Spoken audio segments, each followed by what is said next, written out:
Hello everyone. It's James again. And before I start today's video, I just want to quickly say, all work in this video contains 100% original content of and by myself James Smith, otherwise known as Bgood 4000, and was uniquely created with NAWMAL software, by myself James Smith. As I purchased commercial rights from NAWMAL to produce my unique and original video with this software. Commentary is uniquely my own thoughts, feelings, and expressions. Now that I have that out of the way, I do hope your day is going way better than fantastic. And your journey to self-betterment is going way better than fantastic as well. Today, I want to talk about something very important. It's so important it affects nearly everyone on the world. Because again, this problem we are going to talk about can be found in one-on-one relationships with a narcissist. And it can be found in society at large as well. Hence the term many of us know so well now. And that is societal narcissism. You see, in one-on-one relationships with a narcissist, when they are love bombing you, and you are thinking, wow, I really hit the jackpot with this new person in my life. They are the best friend I've ever had. Or the best dating partner I've ever met in my life. They will likely use a technique called mirroring. To be into the things you are into. And like the things you like. This will further allow you to drop your guard and boundaries. And share with them your darkest secrets. Now here's the thing. And what I'm going to say was pointed out by someone else in this space. That only toxic people use people's secrets against them. And this is important. Because this person learns all of your secrets. Only to use these fears and problems in your life against you later on. Now, this is important. Because when we see the little old man and little old lady holding hands and lovingly smooching each other on the cheek, and people say, why isn't loving relationships happening like this anymore? Well, I ask you, do you think these people are perfect? Meaning you don't think they didn't have bad things happen in their lives. Many of these men were at one time young. And probably served in a war. And they probably seen horrible. And I do mean horrible things happen. So much so. They might scream and cry in the night. Now this was a tough, strong man. Crying in bed. Or in the closet. Or in the corner of the room. And guess what his wife did? She still treated him like a strong man. Because she realized he wasn't crying or having a nightmare for no reason. Same with whatever problem she might have. He would lovingly do the same. Now, again, when I use such examples, this isn't to say narcissism didn't exist back then. Because it did. But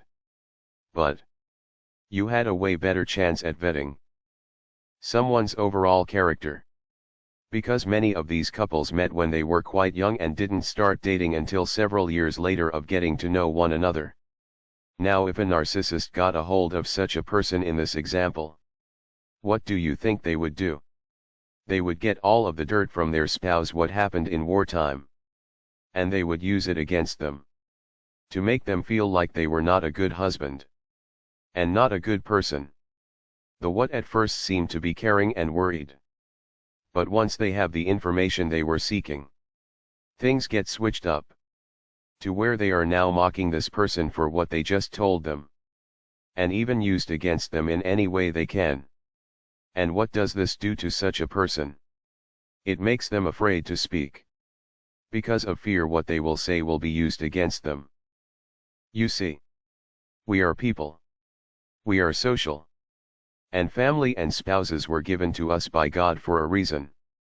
So we could help each other get through this experience and journey that we are all going through on earth. And part of that experience is to be able to talk about what has gone on in our lives with those that we trust. Not to burden them. Not to unload on them. But to be able to know they are there for us as we are there for them. And many of us get taken off guard when someone comes along that seems to understand us. We feel like for the first time someone cares. And we let it all spill out. And again, like clockwork, it's being at some point used against us. Or we are now being mocked by sharing something personal about us. Now, why did the narcissist do this evil thing to you and I? Because they know it's a powerful tool to control our emotions and how we move in the world. They now have us afraid to speak. Now what I want you to do is look around the world for a moment. What is the climate like? People are afraid to speak. At least some people are. Why? Because they've been able to twist views and opinions of some into a mockery. To where many are afraid to admit simple things about basic happenings in society. No one likes to be called names. And no one likes to be referred to being something they are not. And the narcissists know this is a great tactic to use. Because there's a saying. Evil can only grow when good people do nothing.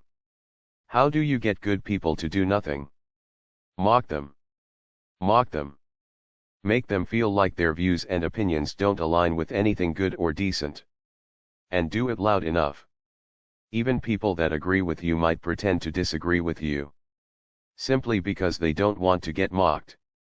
It's common knowledge. If you take a group and you give them a choice of, let's say, a cookie to eat. And you had your choice already set in your mind. But everyone before you picked a different type of cookie. It's very possible. Just because you don't want to stand out. You might pick the same cookie everyone else just picked. And the same goes with most important decisions.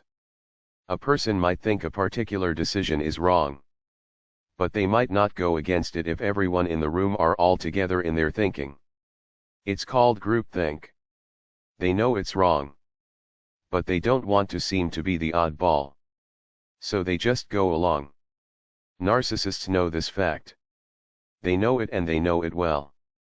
And this is how they get many of the messed up things shoehorned into our society. Because they know that most people won't want to be the odd one out by standing up saying this is wrong. Because they will be mocked, and even worse in most cases. So what do you and I do? We keep spreading the word about narcissism. And I want to thank those of you that are sharing my videos. There were some of you that I know did some sharing. And I did notice a little bit of a jump in my subscriber and view count. As we know, there has been some issue for some time regarding my subscriber count seeming glitchy. I guess is a good word for it. But I noticed a little bit of an increase. And what the increase means to me. There are more people learning about this stuff. And that's the important thing. Because once people start realizing what and who these people are, and what their game is, more people can start to point it out, and then the fear will go away. And the teeth they have in the things they say and do will be gone. Again. It's the matrix. It's the fake world the narcissist has created for you and for me. And they want you and me to read from their script. And if you and I don't read from that script just like they want us to, then we get slated for punishment. You know. When I first started to learn about narcissism many years ago. Before I started my channel and I started making videos. That was one of the first things I learned that struck me. That narcissists see you as some random actor that they give you the lines to read, and if you don't read them the way they want you to, and if you go off script, then they will punish you severely for it. And it hit home. I used to tell my ex Susie that you act like you can have anyone here. It's like I'm just a placeholder. And the truth is, that was a true statement. But it applies to the world we live in today and in general. The narcissists that run the show. They just see us as placeholders. Replaceable nobodies. And if you don't go along with the narrative and the script that they have written, you are mocked, and even worse in most cases. And they know. They know most people want to be plugged into the matrix. However, the thing they are really worried about is a mass awakening. Meaning the average person realizing that they are being controlled and manipulated in this system. And one of the main controls that is used in this system is mocking those that don't go along with the narrative. Forget about people that disagree. We are talking about people that just don't go along with the narrative. So I thank you so much for sharing this work. And I ask, if you are new, please go back and watch my previous work. I could be wrong, but I think I have over 1,000 videos uploaded. And I'm pretty sure you might come across something that might spark thought and might open your eyes to the system you are really living in. And the things that happened in your life that you knew was wrong, but you just couldn't explain. Well, I have news for you. You aren't alone. You aren't alone. With that said, I do hope your day is blessed. And until next time, bye for now. And be good to yourself.